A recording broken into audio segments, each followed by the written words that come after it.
Welcome back. Now we begin the journey out into the world.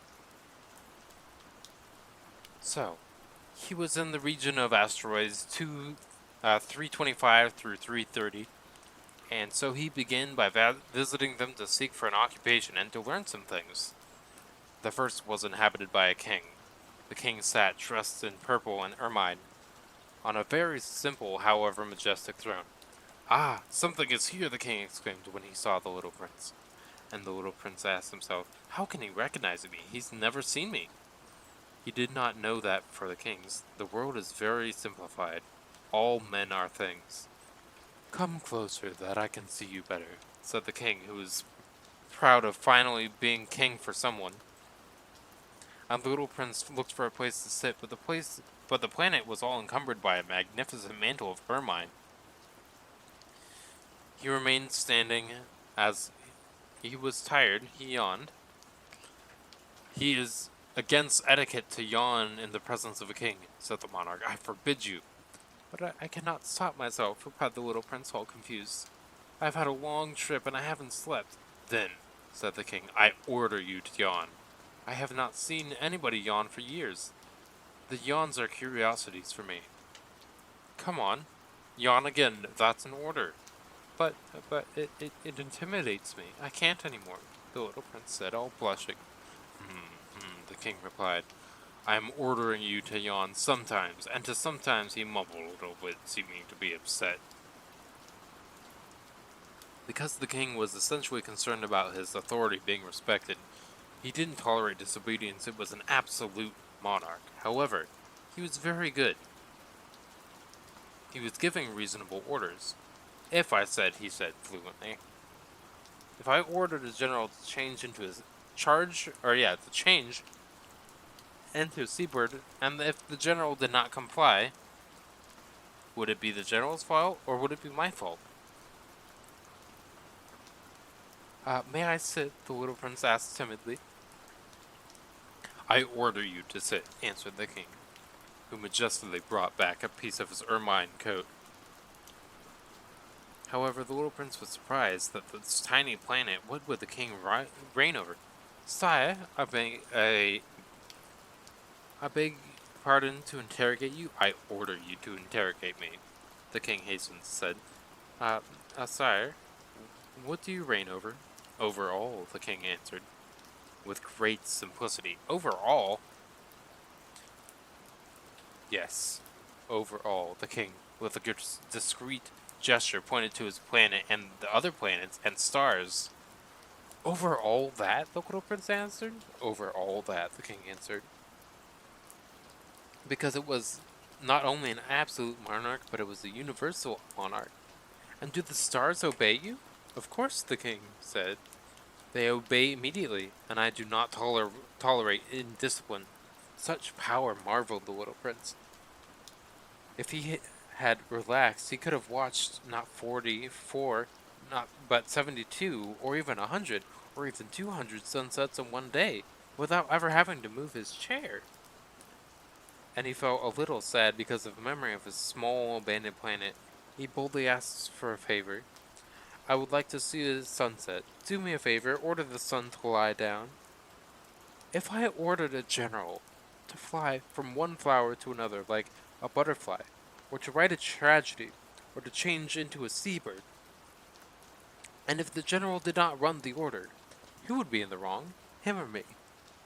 That would be you, the prince said. Exact. We have to ask everyone what we can give, resumed the king, based on reason. If you order your people to throw themselves into the sea, they would make a revolution. I have to be right and to require obedience, because my orders are reasonable. But what about my sunset? Recalled the little prince, who had never forgotten a question once he asked it. Your sunset, you will get it. I'll demand it. But I will expect that in my science of government, that the conditions be favorable. When will it be then? The little prince inquired. answered the king, who first consulted a large calendar. That will be about tonight, about 7:40, and you will see how well I am obeyed. The little prince yawned and felt sorry for his missed sunset, and then the little prince was already a little bored. I have nothing else to do, he said to the king. I'm going to go back. Don't go, the king answered. He was so proud to have a citizen. Don't go, I'll make you a minister. A minister of what? Of justice. But there's nobody to judge. Nobody knows, the king told him. I have not even toured my kingdom. I'm very old. I have no place for a carriage, and I get tired walking. But I have seen a little prince who bent over to... Oh, sorry. But I have seen the little prince who bent over to take a look at the other side of the planet. There's nobody here. There's a little bit of an error with me as the reader pointing out the translation from French to English grammar. That's a little bit weird, so sometimes when my vocal inflections don't really catch on, there's a bit of a pause there as I try and figure out what I'm supposed to be doing. Trying to find my place again. So you will judge yourself, the king answered. This is the most difficult. It is much more difficult to judge oneself than to judge others. If you succeed at judging yourself, you are truly a wise man. Me? Said the little prince. I can judge myself anywhere. I do not need to leave here. I believe that on my planet there's an old rat somewhere. I hear it at night. You can judge the old rat. You can condemn him to death from time to time. Thus his life will depend on your justice. However, you will need to pardon it every time to save it. There is only one. I don't like the death penalty, the prince answered. And I think I'm going. No, said the king. But the little prince, who had already completed his preparations, did not want to hurt the old monarch. If your majesty wished to be so promptly obeyed, you could give me a reasonable order. You could order me, for example, to leave within 1 minute. It seems to me that the conditions are favorable, the king hasn't answered. And the prince firstly hesitated for a brief second, then with a sigh he left.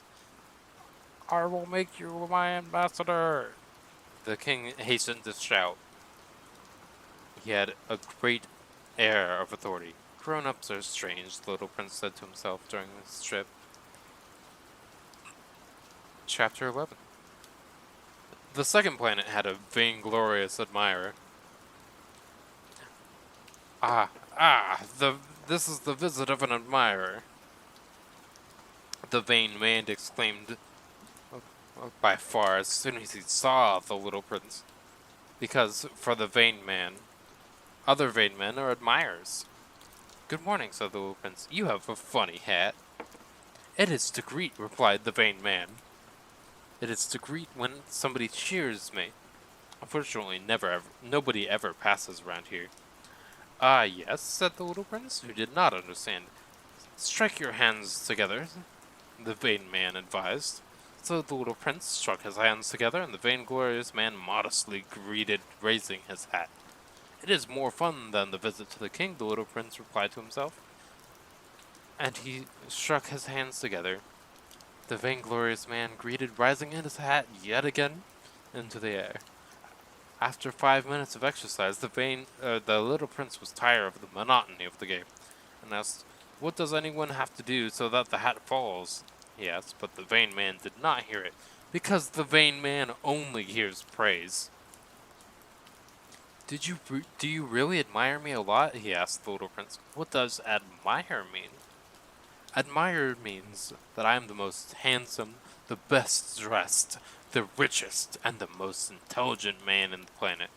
But you are alone on your planet. Do me this favor, admire me anyway." "I admire you," the little prince said, shrugging his shoulders a little. "But how can it be interesting to you?" And the little prince went away.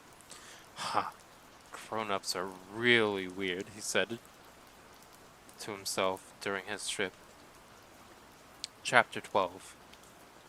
The next planet was inhabited by a drinker. This very visit was very short, but she plunged the little prince into great melancholy. "What are you doing here?" he said to the drinker, who was installed silently in front of a collection of empty and full bottles. "I'm drinking," replied the drinker, with a lugubrious air. "Why are you drinking?" the little prince asked him. "To forget," replied the drinker. "To forget what?" the little prince asked, who was already complaining. "To forget that I am ashamed," convinced the drinker, lowering the head. "Ashamed of what?" inquired the little prince, who wanted to rescue him. "Ashamed of drinking," completed the drinker, who had defiantly shut himself up in silence. And the little prince went away puzzled. Grown-ups are really weird, he said to himself during his trip. And that's where we're going to end for this week. Right around the same duration as all the other times. I think this is going to be a consistent weekly thing until the end. I know that there's about 27 chapters here. So we can expect that as we go throughout the entirety of the book.